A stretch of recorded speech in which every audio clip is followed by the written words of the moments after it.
Hey guys, welcome to Pages with Sidra. Today we are going to start episode 606 of I Have 90 Billion Licking Gold Coins. If you haven't watched the previous chapters, make sure to check them out on my channel. Now, without any delay, let's dive into the chapter. Chapter 1036. This game is too big. Professor Korloff, news just broke. Your world-class math problem that you've studied for over 30 years has been solved by a Chinese mathematician. At the Soviet Academy of Sciences, the world-renowned physicist, mathematician, and astronomer, ranked among the top 10 greatest scientists of the 21st century, was completely stunned. He couldn't believe it. A problem he had worked on for 3 decades, solved by someone from China? Quick, get my plane ready. I'm going to China to study. But Professor, you're the cornerstone of our academic world. As a national-level figure, you can't just leave without approval from the top. What? Are they afraid I won't come back? My whole family is here. I'm too old to go serve another country. All I care about now is research. Science has no borders. If my work can truly make breakthroughs, it will benefit global science and technology. Do you understand? Korloff slammed the table and shouted, his temper flaring. A scientific freak like him, even the top leadership had to treat him with respect. His contributions were simply too massive. No matter how fiery his temper was, people had to endure it and even coax him. I'll go get the approvals now, Professor. Please stay calm. I'll make proper arrangements. Meanwhile, at the American Academy of Sciences, a large group of mathematicians had also gathered to discuss this earth-shaking news. A genius mathematician from China? Did he really solve 3 global-level math problems? It's unclear for now. Might be exaggeration or just hyped-up nonsense. Doubt it. Some scholars have already uploaded partial solutions and theories to academic forums worldwide. They've hidden the core part of the solution, like you're about to see the answer, but they won't let you. But one thing's clear, the logic seems sound. Otherwise, the global academic world wouldn't be in an uproar. I heard Yanjing University is holding a conference. The mysterious genius will personally give a lecture. I've been researching the Riemann hypothesis for over 20 years. No matter what, I need to hear that answer. Looks like we already have a Nobel Prize winner this year. One white doctoral researcher laughed. If this guy really is that brilliant, we have to get him to America, no matter the cost. We can offer him tens of millions in salary, a luxury mansion. Only the US can provide him the best research environment.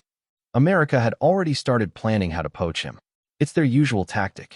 At the same time, the UK, France, Italy, Japan, the Philippines, South Korea, Canada, India, Pakistan, and over 50 other countries, every major science powerhouse, were all shaken by the news. More and more scientific elites had made up their minds to travel to China and join this historic academic moment. It sparked massive international attention. And as for Chen Yuan, who had just burned down the prince's mansion, he acted like nothing had happened and quietly returned to Longting Villa. The moment he stepped in, Qin Wushuang excitedly ran over and threw herself into his arms. Her curvy figure pressed against him as she hugged him tight. Chen Yuan, congratulations. You're going to win the Nobel Prize. You're officially a Nobel laureate now. Huh. The prize money may only be a bit over 10 million, which probably means nothing to you. But the honor, it's one of the highest in the world. Hardly anyone from our country has ever won it. She shook his arm excitedly, eyes gleaming. Of course, the man she loved had to be someone who could shake the world. Can I reject it? Chen Yuan rolled his eyes. Just 10 million? That's like spare change. I might as well set up my own award. Call it the Yin General Prize. 100 billion every year. Let the world's science freaks all come for that. Qin Wushuang froze. Most people would spend their whole lives dreaming of a Nobel. But this man didn't even want it, and he sounded annoyed? That's Yin General's mindset for you. For Chen Yuan, giving out 100 billion a year wasn't even that hard. And beating the Nobel Prize? Totally doable. Split into 10 scientific fields. Each winner could get 10 billion. That kind of reward would drive the science world mad. Because the Nobel isn't just a prize, it carries huge political weight. It helped America attract countless scientific talents. And now Chen Yuan wants to start his own prize? Is he trying to attract global talent? Qin Wushuang was shaken. He might have said it casually, but she caught the deeper meaning. Suddenly, everything made sense. So that's what he was planning from the start. He used the opportunity of solving 3 world-class math problems to trigger global attention. Other people would see it as a huge accomplishment, but for Qian Yuan, that wasn't enough. He wanted something more. When the world's top scholars gather in China, he could then announce the creation of the Yen General Prize and completely overshadow the Nobel. And by doing that, he could recruit world-class minds and expand his talent pool. Whether it was 6G tech, new energy aircraft, satellite networks, photolithography machines, chips, or energy research, every major project needed those talents. This move was massive. Even Henin, Xiling, and Yu Lingshuang, those women were all just chess pieces in his grand game. And what was even scarier was how smoothly he had set everything in motion. Every step, every detail, perfectly arranged. Everyone was unknowingly walking the path he laid out. Too terrifying, too brilliant. The more she thought about it, the more dazed she became. That look in her eyes, full of worship, was now mixed with awe. Only those who truly understood Qian Yuan could grasp just how great he really was. Chapter 1037. They all came flocking. Wait, this might actually work. Qian Yuan suddenly had a new idea. Maybe he should start something like a Yen General Prize. He had more money than he could ever spend. Why not throw some into science for once? He could build 100 or 2 research institutes, fund thousands of projects for scientists to work on. And if he appointed his loyal followers, the licking dogs, as directors of these institutes, they'd earn licking gold faster and more easily. I heard scientific research burns through money like crazy. Sometimes they throw in tens of billions just to get nothing in return. Perfect. What's more expensive than cutting-edge science? Just one high-tech project can cost hundreds of billions. If I have them build a spaceship, a few quadrillion should do it. In that moment, Qian Yuan felt like he'd unlocked a new way to burn money. As the saying goes, heaven always leaves a path. There's always a way to burn cash. Time passed quickly. In just half a month, the US dollar, after its last major crash, started slowly climbing back up. Things were stabilizing. After all, they couldn't let the dollar completely collapse overnight. That would crash the entire global financial system. Tina Morgan and Nia Wencuco had gone on a wild spending spree across the US.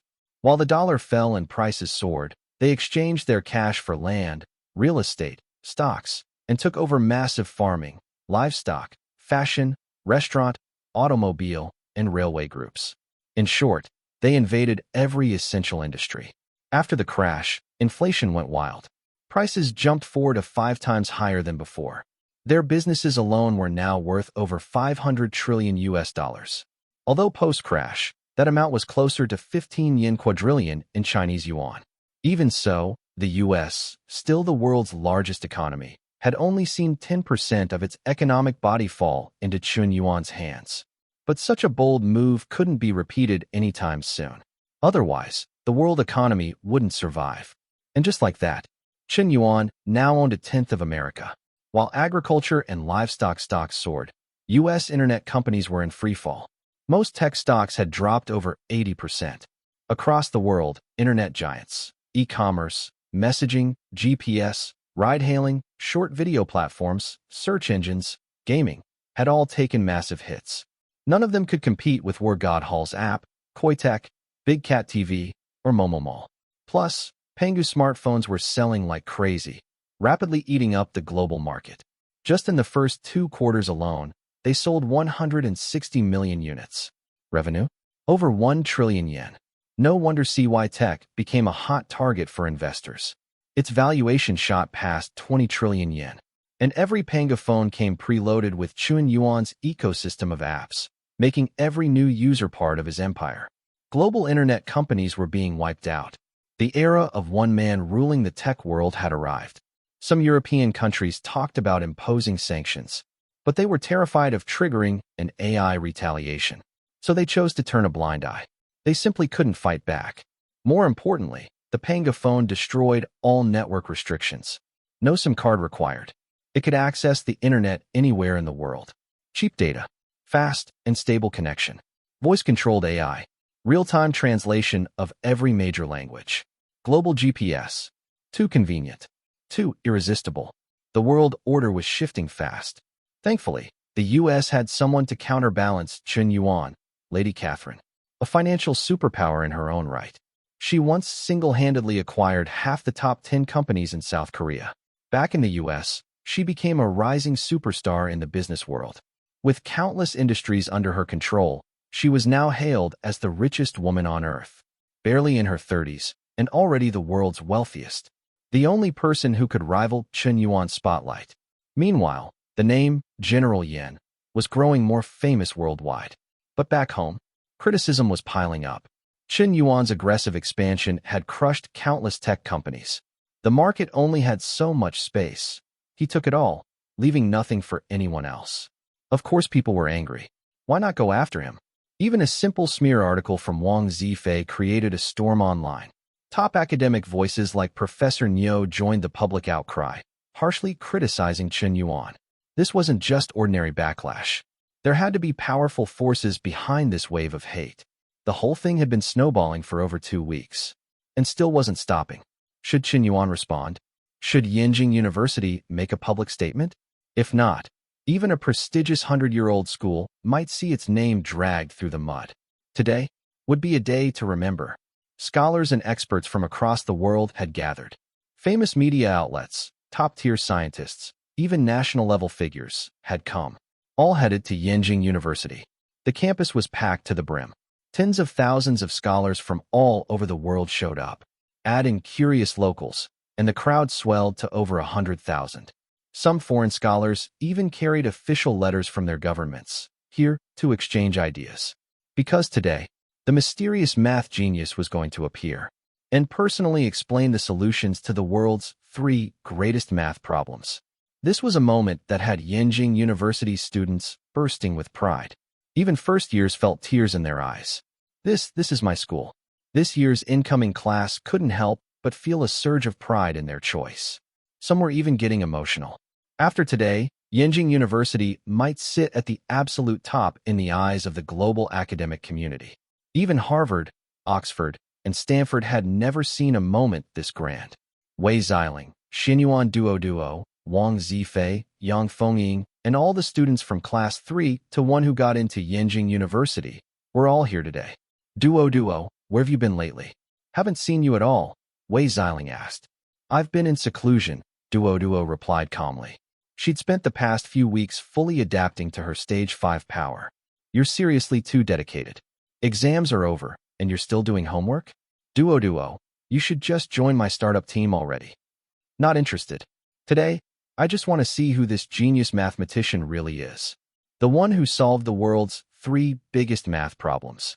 That's it for today's chapter recap. If you enjoyed the breakdown, don't forget to like, comment, and subscribe to stay updated with the latest manga, manhwa, and manhwa recaps. Got thoughts on today's chapter? Drop them in the comments. I'd love to hear your take on the story. See you in the next one. Until then, keep turning the pages.